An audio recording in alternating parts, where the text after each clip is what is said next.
All right, well, welcome to the School Health Advisory Council, third meeting here, February 16th, 2022, and we're going to go ahead and get started. So as you all know, just as a reminder, members of the SHAC come from the community and the school district. Texas law requires the establishment of a School Health Advisory Council and requires a minimum of 4 meetings per year, so we're meeting those requirements here tonight. And the SHAC is an advisory council that assists the district by ensuring that local community values are reflected on our health instruction. The SHAC strengthens the connection between health and learning. It helps parents and community stakeholders to reinforce the knowledge and skills to promote healthy behaviors and habits, we hope, for a lifetime. So I sent out by email and as an attachment to the invite on the reminder the minutes from the last meeting, and also there was a hard copy there on the table. So if you all could review that, and if we could have a motion to approve the minutes from the last meeting. I motion for approval. I second. Thank you. So the minutes have been approved. Let me introduce Mario De La Rosa and Amber Gardner. They are in charge of safety and security in our district, which is very important, and they're here to give you a report about what their department is doing in the district. So welcome. Thank you.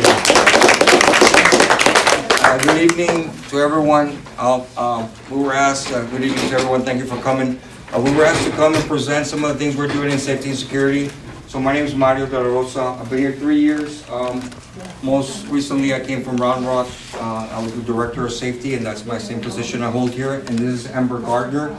She's our emergency management coordinator. So she's kind of my right-hand person. We work collaboratively, just like we do with Sandra, because safety and security encompasses not just physical safety, but emotional. So our approach to your kids' safety, to staff safety, and I'm going to talk a little slowly so they can be able to translate. Yes, we take a holistic approach. We all see the red flags that are happening. We've seen what happens in our school, and the red flags that are out there when a tragedy unfortunately happens. So we take a holistic approach. We work very close with our counseling department, with health services, and especially coming from COVID. You know, the past 2 years have been kind of foggy for everyone. So starting this year, Amber and I and everyone involved, it was time to reset, to kind of bring everybody back to the classroom and kind of reinforce some of the safety and security things we have in place. And we've been doing that, and Amber can elaborate a little bit more. But we just kind of wanted to share with you tonight some of the tools. What are we involved in? You have kids in the district. What tools there is, not only for our students, but also for staff to report wrongdoings. So what do? We look at it as an umbrella. So we're in charge of surveillance cameras. When you go to your child's school, that door is locked because we made sure that it was locked. So we started the Safe Entrances Initiative. Just like you have the ring at your house, you don't leave your door unlocked. So we oversee a lot of things. When there's an emergency, we're the liaison to law enforcement, to emergency services, and we work with Sandra when a kid has an allergy because of peanuts or whatever. We get the call, that 911 call. We know that the school is making sure that, okay, there's help there. So we do a lot of things. We wear a lot of hats. So we're here to just give you a high-level overview. And so I'm gonna kind of walk through some of the things that we have, some of our tools. So obviously we work very collaboratively, like I first mentioned, with Sandra, with counseling and our student services, making sure our rooms are clean. Coming back from COVID, so we work with all those. It's a collaborative effort between a lot of departments in the district, and also our external partners. We have a great relationship with the city of Carrollton-Farmers branch. Because if it's a big incident, a district doesn't have the means nor the resources, so we rely on the emergency management office for the city of Carrollton. We meet with them regularly. We also have a security officer program. We have security officers in our in our schools, in our secondary schools, but they also respond to things that happen in our elementary. So we do, you will know if you have kids in the high schools, we have police officers in our high schools, but we also have security officers. They respond to Amber and I. We have the SRO program, the school resource officer. So we have most of our policemen come from the city of Carrollton because most of our schools are in Carrollton. But we have Field and we have Farmers Branch Elementary. We have a police officer at Field that if something happens there, he's in charge of that. And then we work with Irving. So we have 5 different jurisdictions here that we deal with, that Amber and I deal with fire marshals and police. Even we have a school in Capel. So it can become a little bit challenging because they all do the same thing, but they all operate a little different. But we have a good relationship with them. So our emergency management program is, like it says right there, so we plan, we prepare, we drill, and we mitigate, respond, and recover. So a lot of the trainings, you know, you guys know the drills that your kids do. You know, we do fire drills. Those are state mandated. We do evacuations. We do lockdowns, the dreaded lockdowns, because, you know, especially because we know bad things happen in our schools, and it's, you know, we don't want to scare the kids, but they need to know what to do. So Amber and I this year, we've been concentrated on going in person to the campuses and having a one-on-one with the whole staff and kind of reminding them, guys, we just saw what happened down the road at the high school in that shooting incident. So, you know, it's a fact of our world today, but we want to know, I want to, as a parent, and I had a kid here last year in this district, I want to make sure that that teacher knows what to do in case of an emergency, either a medical emergency or, God forbid, a threat to the campus, right? And I'm sure you feel the same way because, you know, especially the little ones. The little ones they depend 100% on that teacher making a good decision. That's why we're going back and kind of talking about these things, and I'm walking them through the different scenarios that could happen. We have a lot of security technology because I imagine most of you approved a bond back in 2018. And so we're using that bond money to upgrade a lot of our things. You know, our front entrances are secure. We are getting new cameras and new things that we need. This district stayed behind in a lot of things. So therefore we're catching up, putting all these things in place that better serve us who, when something happens, we are the ones working with the police to make sure, you know, we have video recordings or whatever is needed. And some of the tools we use, is anybody here familiar with anonymous alerts? Does anybody know what it is? Okay, so anonymous alerts is a reporting tool, not only for students, but also for the community, for parents. And it's a great thing. I mean, and we get great information. Just yesterday, we heard of a fight that happened after school, and a kid reported it. He saw it and said, hey, I saw this fight, and this was in one of our secondary schools, but it bled over to today. So the police had to get involved. So somebody actually took the time that if we wouldn't have known otherwise, because it was not on school grounds, it was away from the school. However, there was some threats made, and you know how it is with kids, you know, we'll see about it tomorrow. So because that student reported it, we were able to be proactive. And that's our whole approach, to be proactive, not reactive. The police are reactive. You need 911, you call, but that's a reactionary thing. Something bad already happened. We try to take the approach, that's my background, I worked 20 years for the government. Those red flags that are there, we never connect the dots. Because that, you know, it stems all the way back from Columbine. There was a lot of red flags and nobody connected them, so nobody acted. So then by the time an incident happens, it's too late. Now, of course, we're gonna do what we have to do, but it's really the proactive approach that we use. That's why we use all these tools. Anonymous alerts is a reporting tool, right? Kids can give their name, not put their name, but I also get information from parents. Hey, my kid came home today and said this. So that enables us to be proactive. That's available on the website. If you were wondering, there's a link in the top right corner on the CFB website, as well as every page, and there is an app that you can download for that and your kiddos. One of the most things we get in is kids being concerned for their friends for self-harm. There's a lot of social and emotional struggles going on since COVID started. And it's good that kids are saying, hey, my friend, his parents are going through a divorce, my friend is struggling, I don't want him to find out it's me, but they're cutting themselves or whatever. So we work with counseling right away. Hey, bringing the kid in to counsel. I mean, what a great tool, because otherwise how would we know? You know, so that's what it permits us to do. To wrongdoings, to somebody selling vaping pens, whatever the case may be. Gaggle. Gaggle is it's a filtering system that we use in your kids' Gmail account.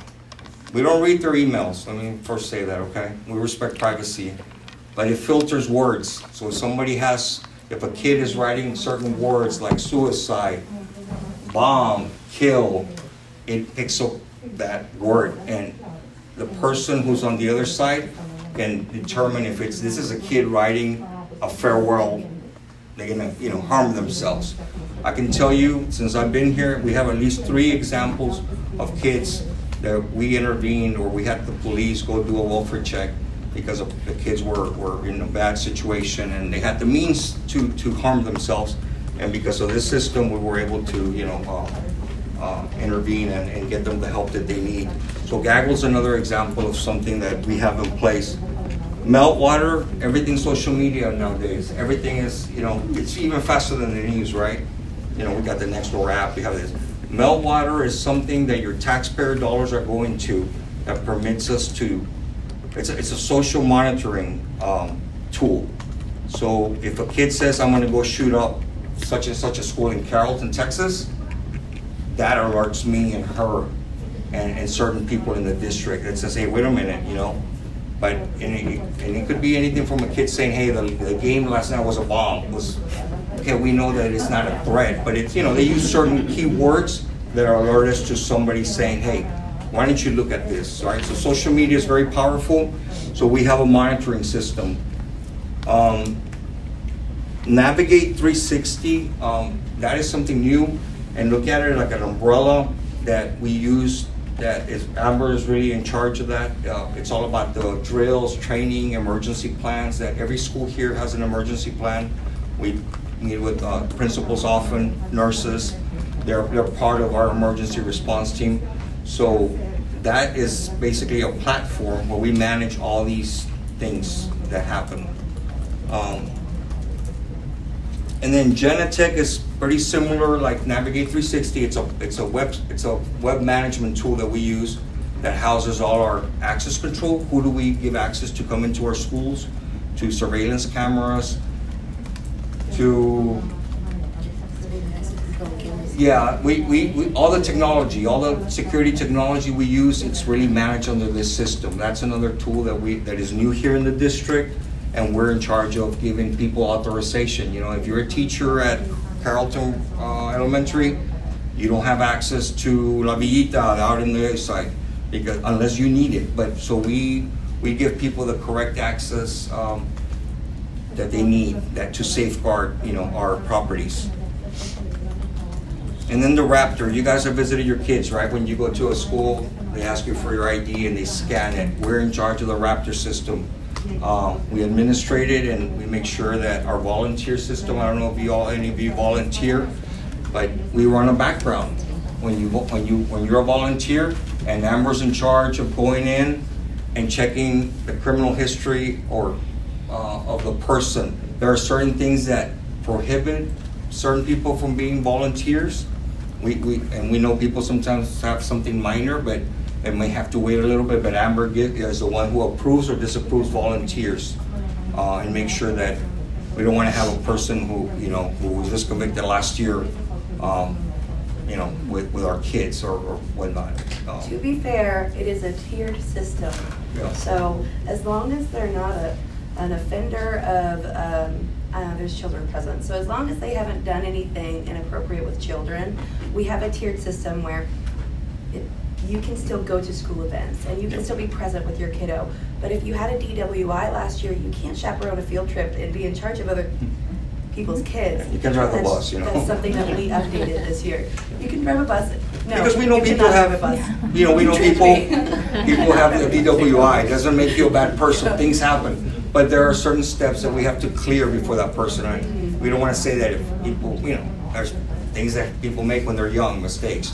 But it's just a system to keep everybody honest, and really is really geared towards the safety of children. I have a question. Yes, ma'am. Regarding child offenders, if the child offender is a parent, is that parent allowed to volunteer in the classroom with direct supervision? So so they're allowed to come onto property. We have a very strict requirement by Texas law to allow that access, that privilege, right? But we do have it to where we still want to have a welcoming environment for that parent to be able to be a part of their child's life. They will be absolutely escorted everywhere they go on campus. And so if there is an event that's happening and they would like to volunteer with their child, they are allowed to be on property with their child.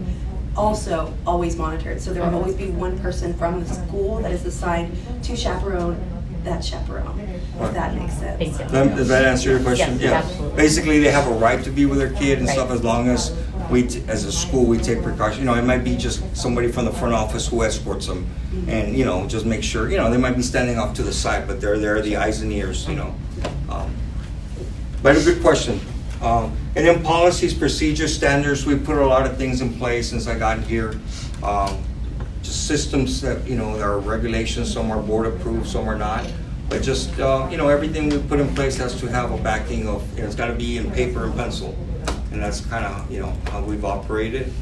These is just like a high level overview of some of the tools that we use to keep your not only the kids safe, but the staff, the campuses.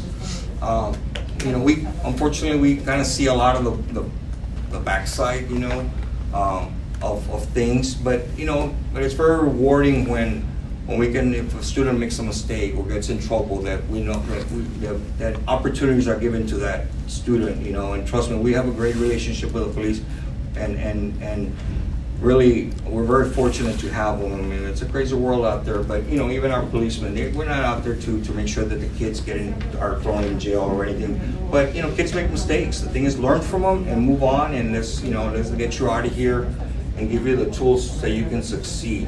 And our job is just to make sure that everyone is safe, that, and we have a command center across the street. We call it the SHAC, the Security Operations Center. We have some giant screens, and everything that I talked to you about is coming in through there. So yesterday, Turner High School went into a lockdown, was it yesterday? Into a secure. There was a threat to the campus outside. Somebody reported that there was possibly a gentleman but they thought it was a weapon. So to make sure that everybody was safe, we called the campus, the police called, but we got on the cameras right away and we were talking to the police. I don't see this, blah, blah, blah. So it enables us to be proactive, and we're running just kind of like, you guys have seen the movies with all these things, but it's not something we can do on our phone. So, and if it gets whatever, Amber deploys to the emergency and I stay behind, and vice versa. So that's kind of like, you want to talk a little bit about your side of like can you go back? Do I go? Sorry. So Yeah, a little bit about, I like, skipped ahead to that slide. And Amber's going to talk to you a little bit about more of the training and stuff we do more in person with dealing with emergencies.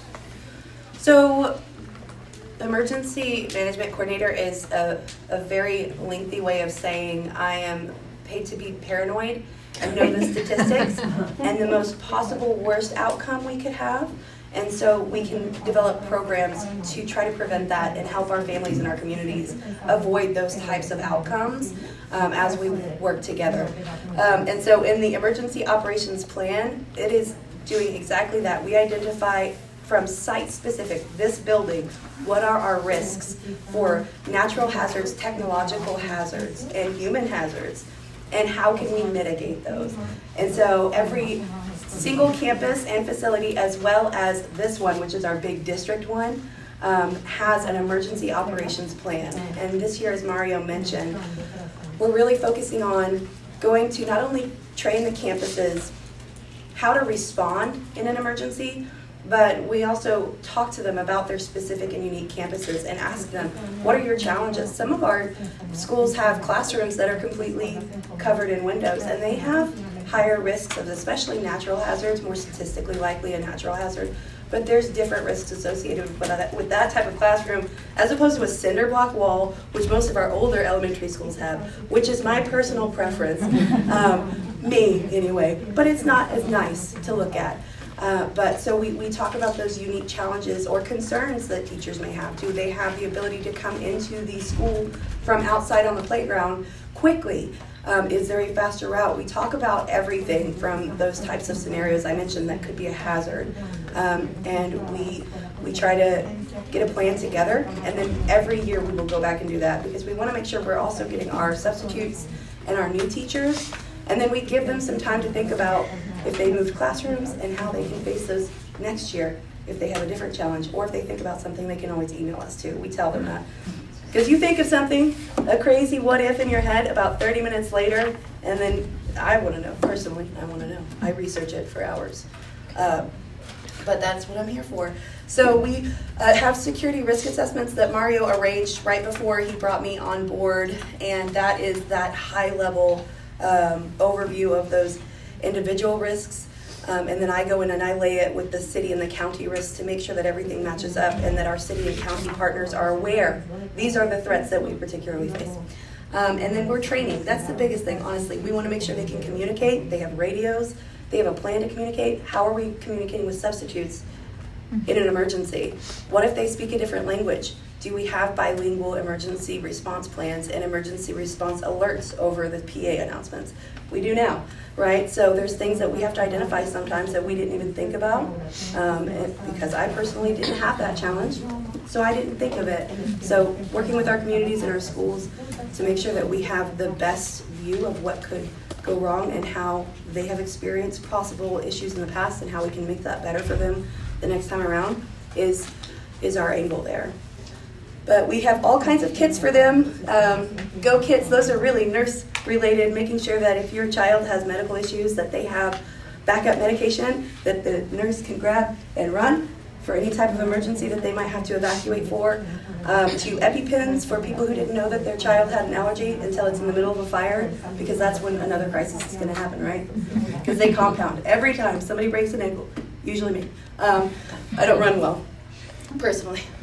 So. And then making sure they have emergency preparedness procedure guides, which is another mouthful, for a really cool red book that Mario got for everybody. And that is just a fun flip book because pictures help in emergencies. They really do. And so it's pictures and, oh no, this happened. And the principal can turn to that and make sure they have that announcement. They have their emergency contacts, even the actual physical address, because that's something that we found that gets forgotten in an emergency. Well, where are you located? I don't know, just send help. All of the help. So they're fun little books. They grow every year. We keep getting requests for additional quick guides there that we get for them. And that's just a little bit of what we do. So every campus has this emergency kit available in the front office. It's available for any staff member to grab. And it even goes, what do you do if there's a missing child, kidnapped, abducted? It kind of walks you through steps. Obviously, we want the first action to be call 911. Our second call should be to me, so we can start mitigating, we can start seeing what resources are needed to combat or to help with that emergency. So, these are resources that we put because I don't know if you guys have ever been in an emergency, but people don't know what to do. People freeze, even just remembering a number, So I was in a district where somebody had a heart attack and everybody was running like crazy, looking for the AED, and it was always behind where they were at, but nobody saw it. I mean, people panicked. Unfortunately, it wasn't a good result, but it was so valuable. But people panicked, and it was always there, and none of them saw it because they all went into shock. So those are the kind of things that we want to prevent. And just, we understand people react differently, but the more we drill them on it, This is the teacher version of that, in case you were wondering. Yes, we have these in every single classroom, in every room throughout the district, and it is exactly that. Oh no, something's happening, right? So we have trained them, if nothing else, look for this, especially our substitutes, because it's really big letters too. And it gives them the, oh yeah, that's right, we run away in a lockdown if we're outside. If we're inside, we hide. And how do we do that?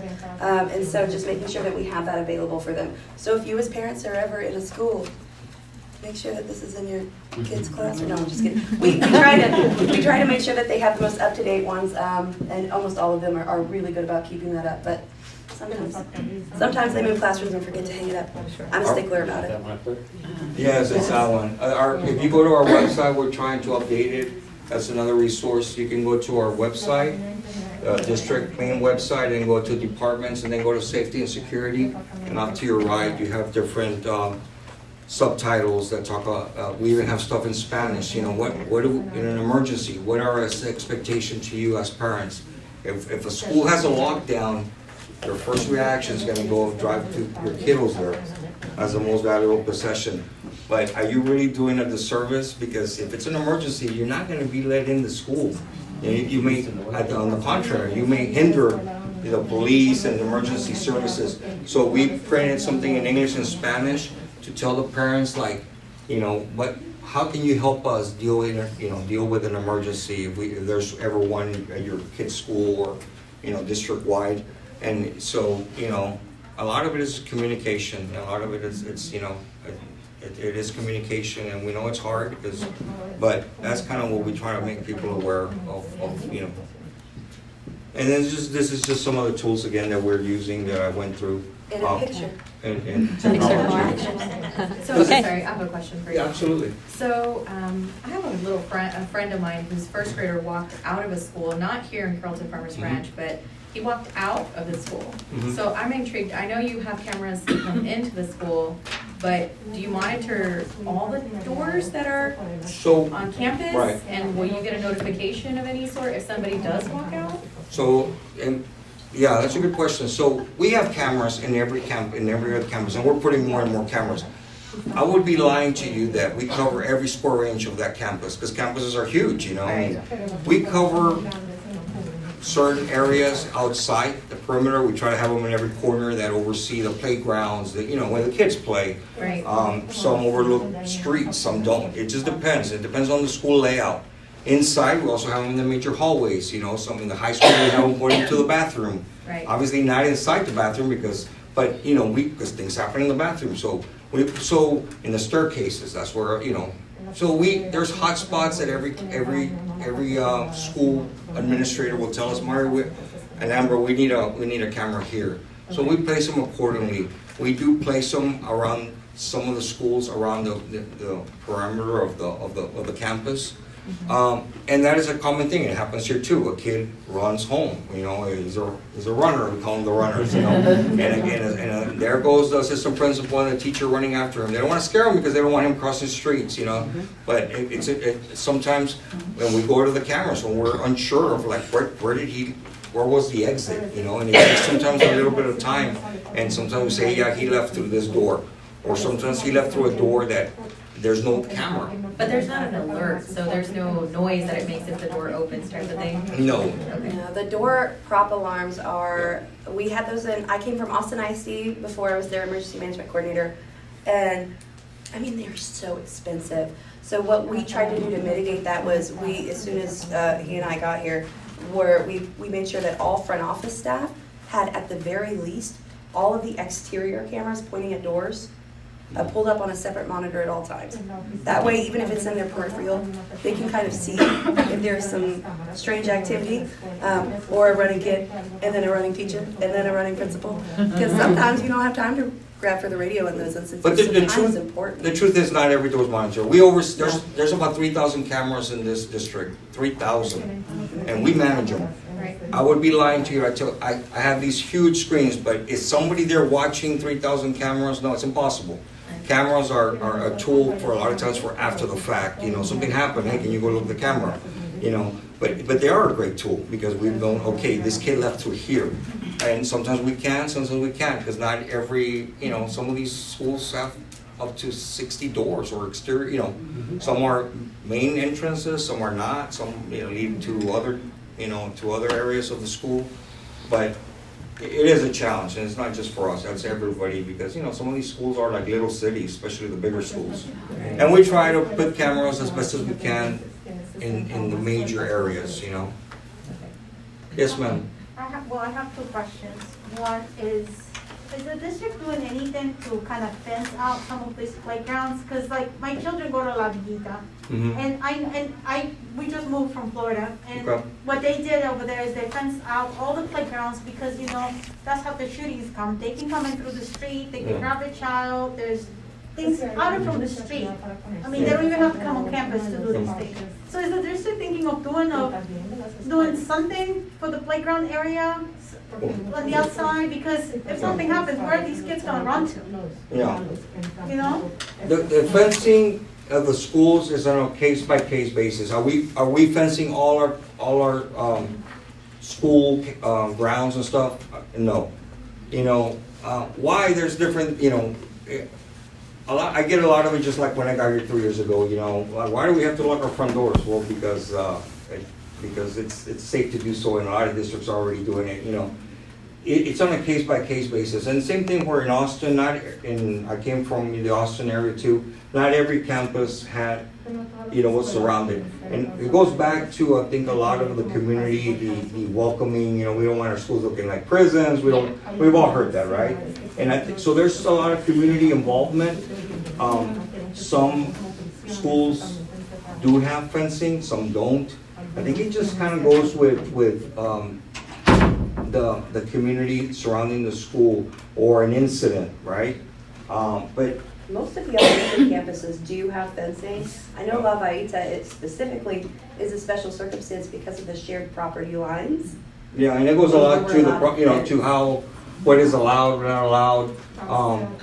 But, you know, we get that question too. I want my children's school fenced in. I lived in Parkland, I'm close to Parkland, Florida, where, you know, where the tragedy happened. My wife worked for Broward County, and yes, their schools were fenced in. So it doesn't really guarantee that nothing bad will happen, as we know.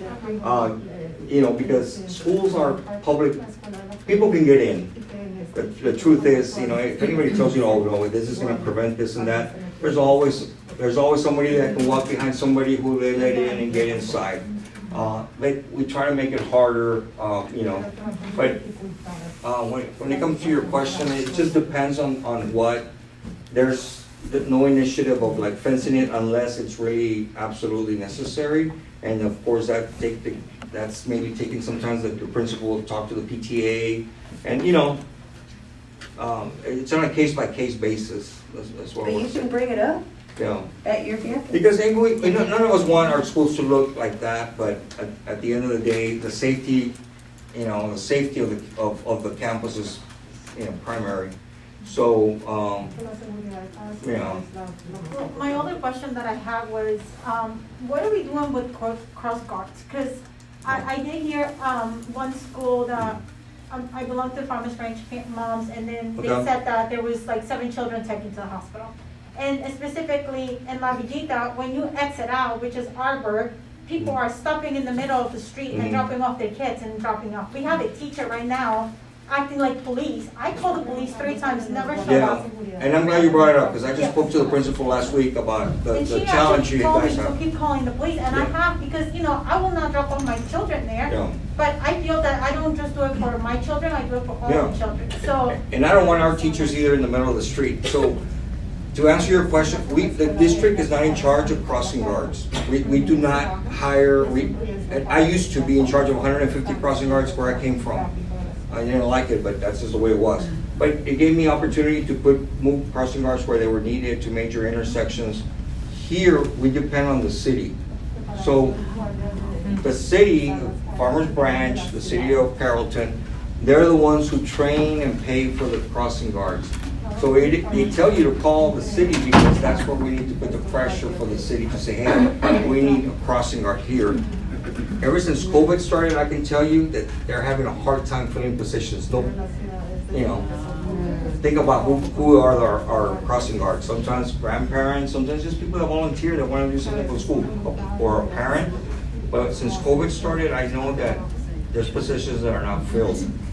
And that's why you see teachers helping in intersections, and the police don't like that because we have no authority on a public street. On our grounds, we can, in a parking lot and whatnot. But Dallas, we were doing with that, so Dallas said, hey, if you're gonna have a teacher, make sure she wears a vest, wears a vest. But I don't want it to, because I don't want a teacher to get hit either, you know? I mean, that's not their job. They do it because of necessity. So I would encourage you to just to keep calling the cities, because that's all I can tell Is the you. superintendent gonna do something about it? Because this teacher is in danger. I mean, somebody will be mad, they're crossing her out. You know, it can escalate the situation. I know we talked to So- Irving, and Irving is, I mean, they're aware of it, but it's really, what can, the superintendent really can't do much because it's not somebody we can hire. It's not on our preview, you know? I It's not can our. give you a resource. No. It's Safe Routes to School, and that is something that helps, especially with districts that have multiple districts or multiple jurisdictions. It's a program. Coordinate. And so Irving is one of our areas. The city has one of the lowest amount of crossing guards right now as employees. So if you go to Safe Routes to School, as a community, you might be able to have some more assistance in helping them get to the number that they need to be at for that. Yes. We have a question. Do you educate secondary school kids on the best ways to keep them safe and like their bodies and their route, like when they're walking and in general? Do you educate students? So we just commissioned the Turner, is it Turner? AMAT program. Their students to create student videos for us from those perspectives, 1 for primary and 2 for secondary. And they will be bilingual, and that's specifically for the emergency responses. But we do have, So we always train teachers and stuff, but we forget about the students. The students need to know what to do too, even if they're little. Kids understand. So we're coming up with videos, and we're using our own students from the district to make these little skits of what to do in an evacuation, what to do in a fire drill. You know, but there's also required curriculum on Yeah. physical health and safety. Yeah. So that's more Sandra's area for that curriculum. So we're gonna have to cut it I off. know, Thank you I know. so You much. can This stay has on. been such a Thank you so popular much. topic. Appreciate it. Sorry about the time. And this is Lisa Burns. She will be talking about social and emotional support within the district. So, hi, I will do this as fast and as thorough as I can. I'm filling in for Lynn Torres, who's fabulous. So, she told me this morning she wasn't able to make it, so I have notes to follow.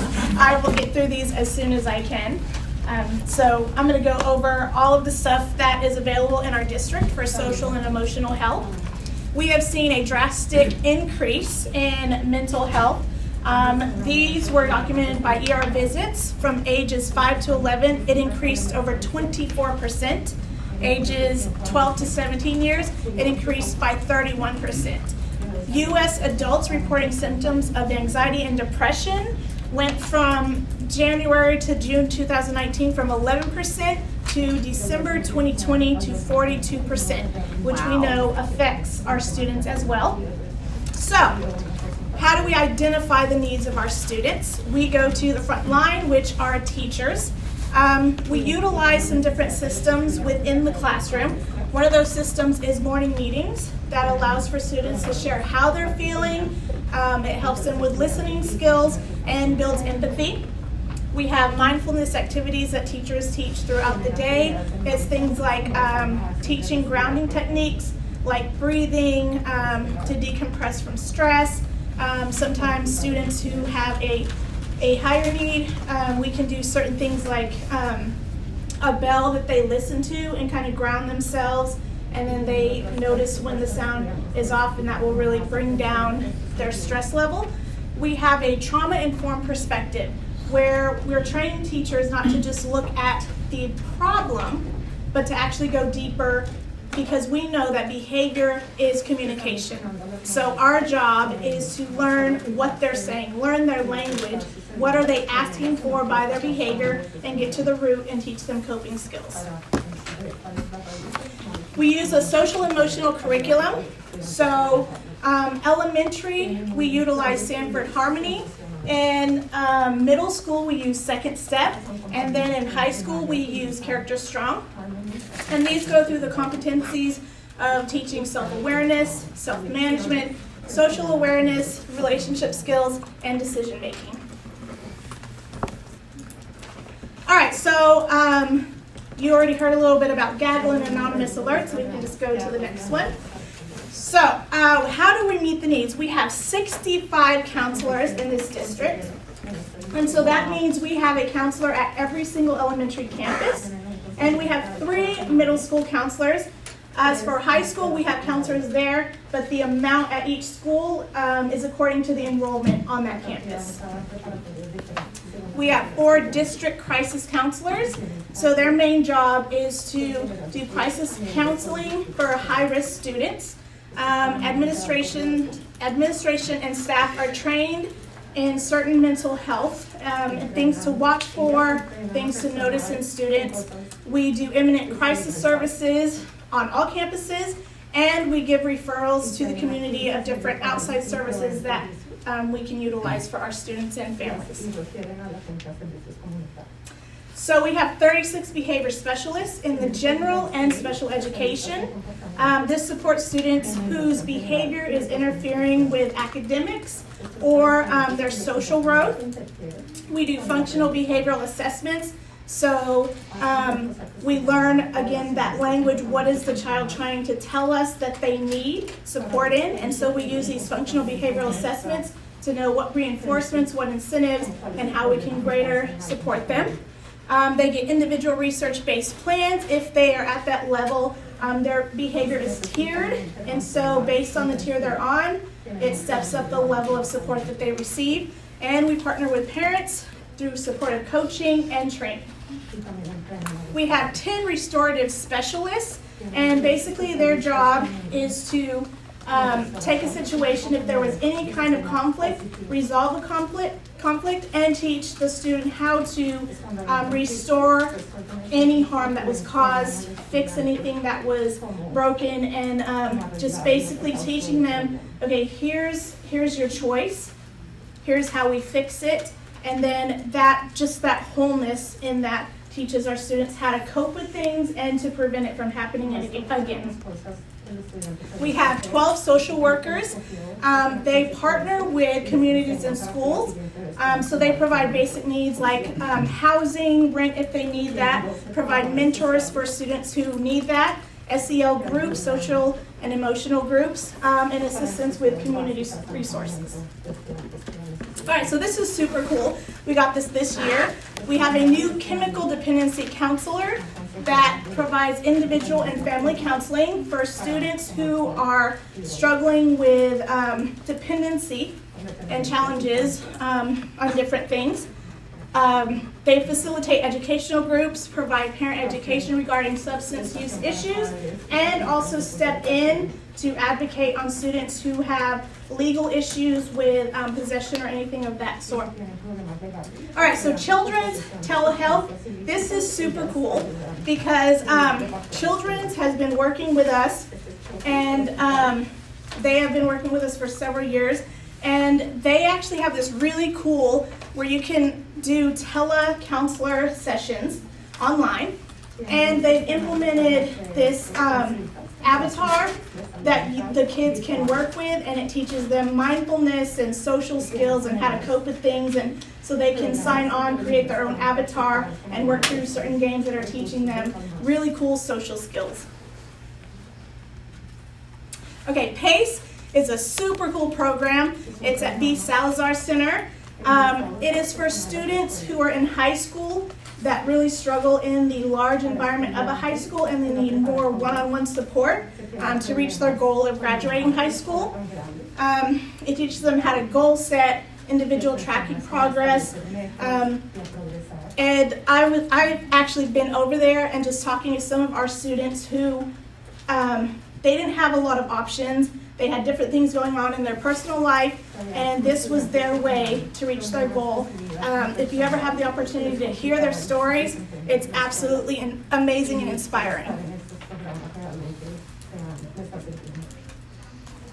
All right, this is really cool too. I think everything's really cool. No, this one's really cool too because this is a counseling connection center, and it's actually here. So there's 12 counselors, there's students and staff. It's for individuals and family, and it is no cost to clients.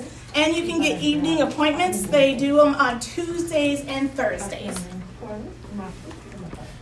How do we contact them? Like, Is there a wait list for There's a phone number service? on the front door of this building and the next building. It's also on the website under counseling.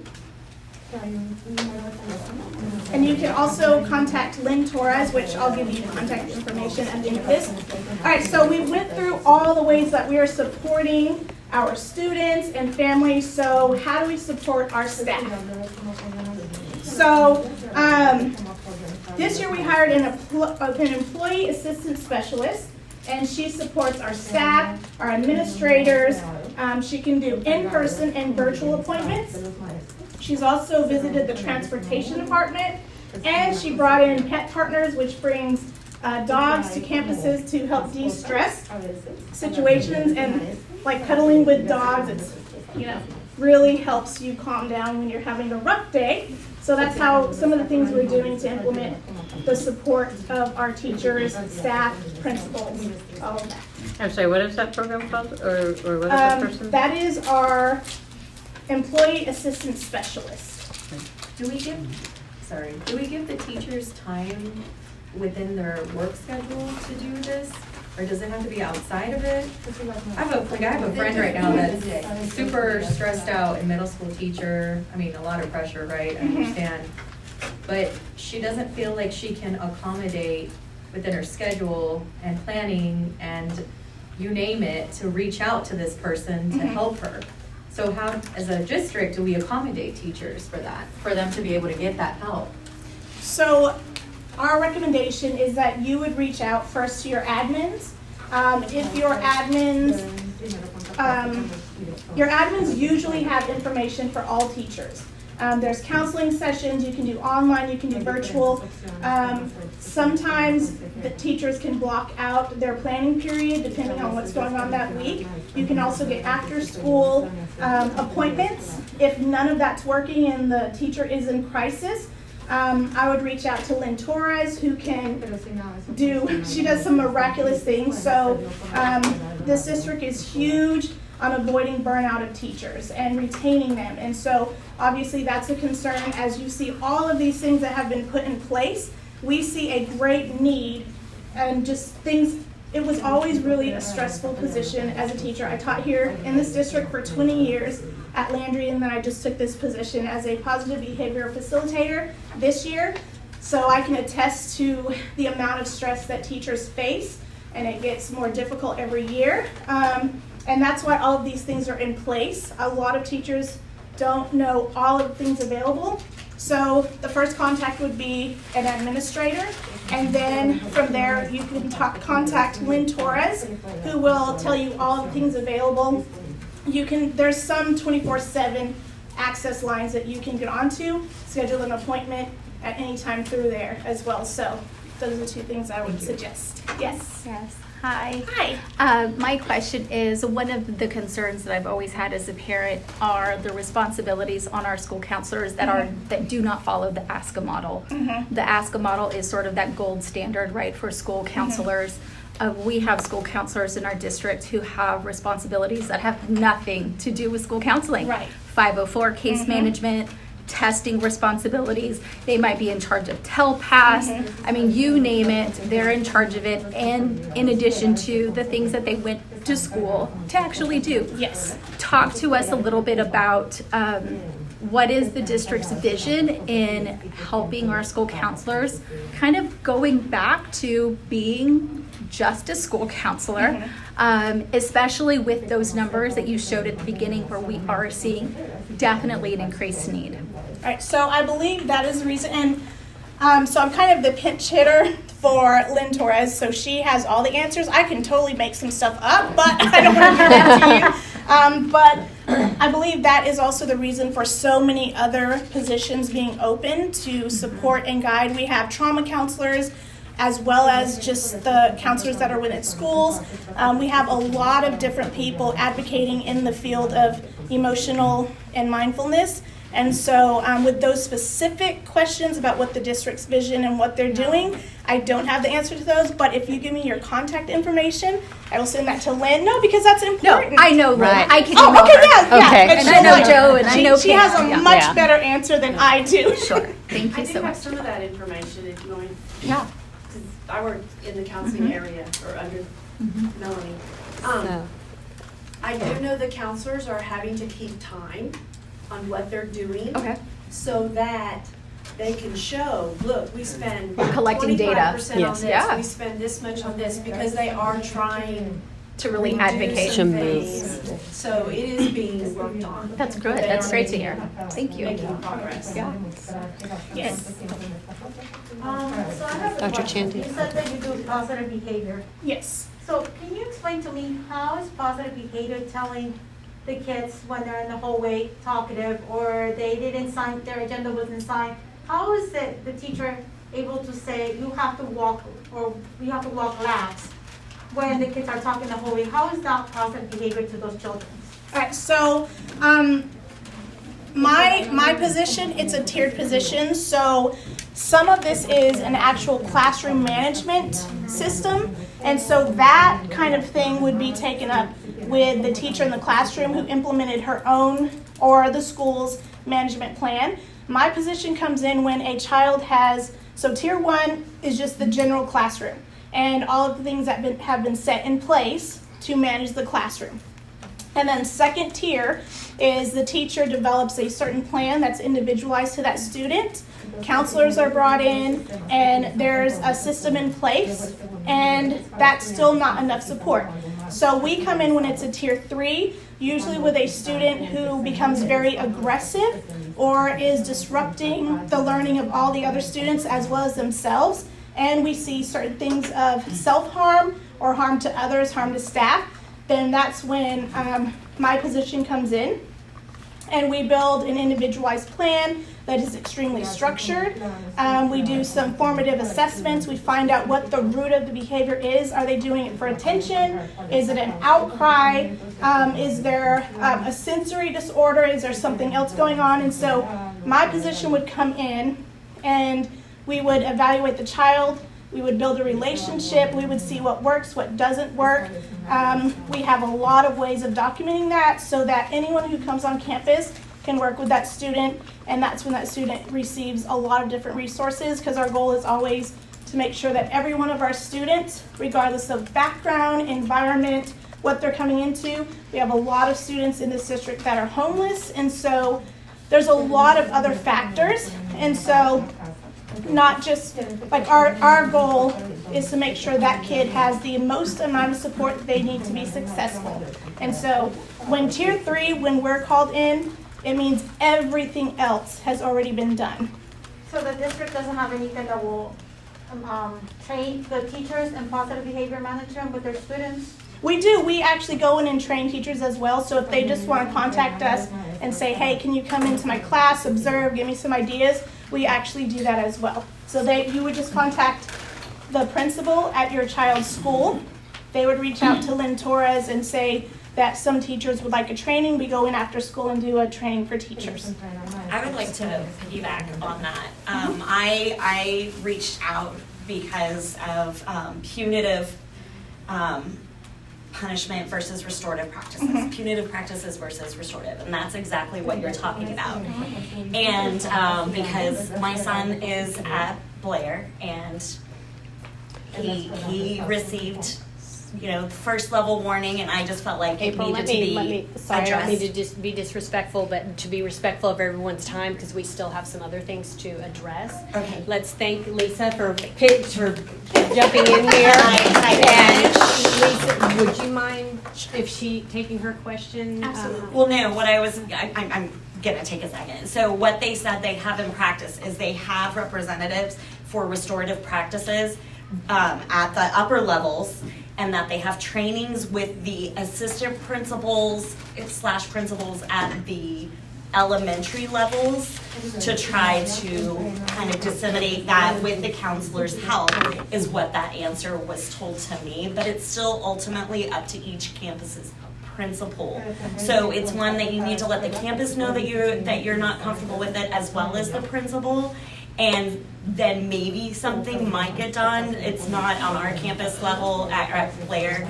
Their vice principals, we've already lost a couple of them, but that's what they're planning on doing. So that being said, my question was going to be, is there any moves to bring restorative practices representatives to the elementary level, with that elementary increase being so high?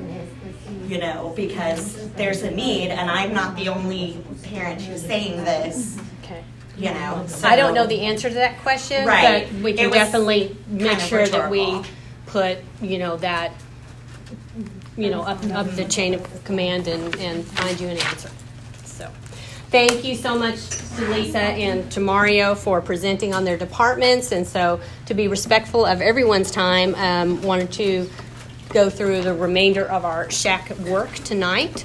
One of our tasks as a school health advisory council is to review the district's wellness policy, which is FFA local. And so you should have found a copy of that when you signed in tonight.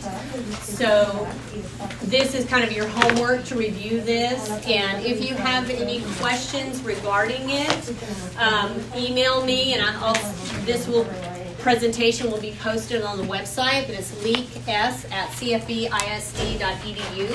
And I will get answers to your questions and share them with everyone, and have the subject matter experts at the next meeting to discuss. But basically, our objective as a SHAC is to determine if it is necessary to make a board recommendation to change the wellness plan, and if so, what would that change be and why? It was just updated on March 19th, 2021, so fairly recently. So if you'll just read through this, and we can discuss at the next meeting in April. And of course, if you have questions, email those to me. I sent out a webinar for SHAC members from the Texas campaign researchers from UT Texas. Public health. It's an online tool that they're going to review to help SHAC members to select, implement, and maintain evidence-based health education curriculum. And so there are 2 dates, February 22nd and February 24th, and you can click on that link and sign up, and it is free of charge. So that would kind of equip all of us to be able to look at curriculum. The only curriculum that is presently supporting the opt-in requirements of House Bill 1525 and Senate Bill 9 is Goodhart-Wilcox, so that is likely the one we will be looking at. They do not have the link for the new materials out yet, but it should be being sent to us shortly, and that will be shared with you once we have it. The content related to the new bills are here in these squares, and hopefully it's at the bottom of the second page of that flyer. And so we'll have those materials to look at when the new link is provided to us, which should be soon. Are we going to explore curriculum for the elementary level as well? Right now, I believe it is just high school at this point. That's sad. So When do you review stuff for elementary? When will that happen? that I am not sure that Okay. answer, so Wasn't that's sure if it was like a every 3 question I years can or get something. an answer for Okay. for the next meeting. So, Dr. Chen, did you have any? Sorry, I kind of blazed I on. would just encourage everyone to look back at the email with the iTemp tool. It's a tool that's developed by the School of Public Health in Houston, and it's supposed to kind of give you a guideline as to how to evaluate the new health curriculum that's going to be up for renewal. And so there's 2 dates that is being held to hopefully accommodate everybody's schedule, but I'm hoping that everyone who's interested in participating in that process will kind of look at it so that they kind of know, like, oh, this is how we should evaluate it. This is what we should look for so that we can make a good recommendation.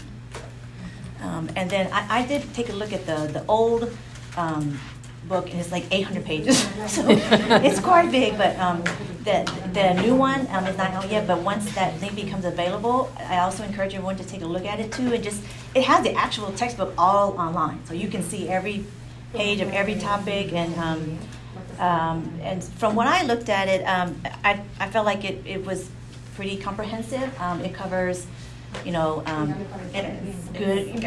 good relationships, making good decisions. It covered like anatomy, biology, and stuff like that. There were just a few things that I had a question about that I did not see covered, but I don't know if that would be in the opt-in material. But yeah. So if y'all have time, please look at that link as well when it becomes available, so that we can all make a good recommendation.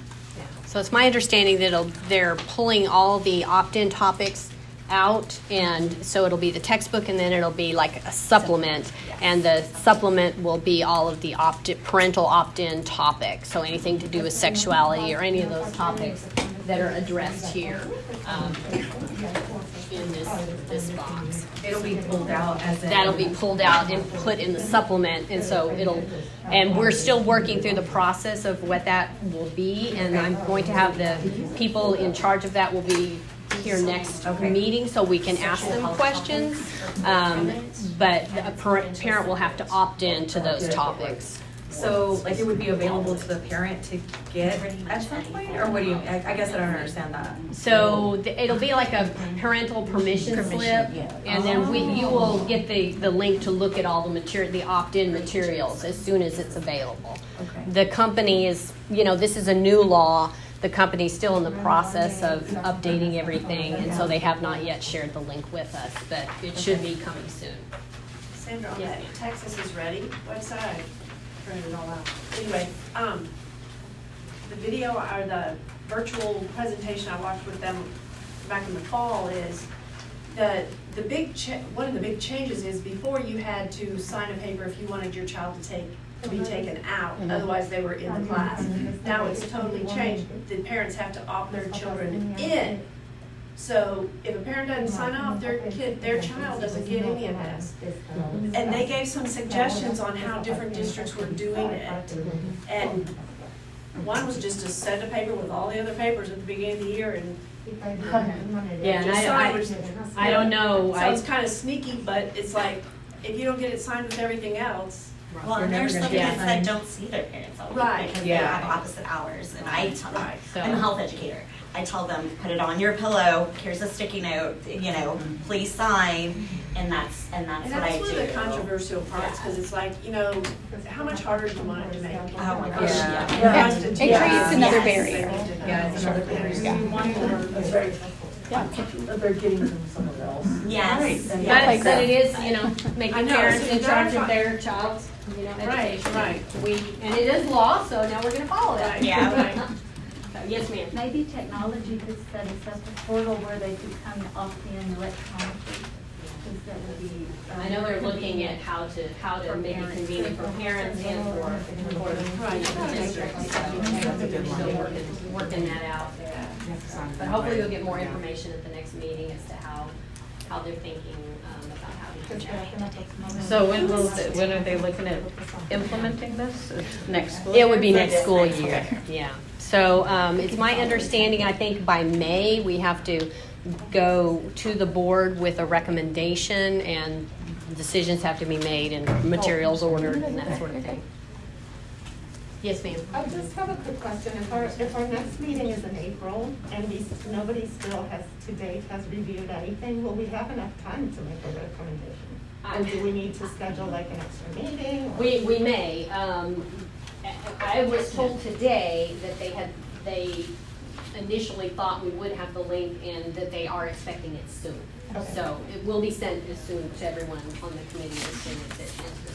Yeah, and even though and it's we not will current, pivot and adjust if we have to, do it additionally, whatever we have to do to come to a consensus about what the recommendation will be.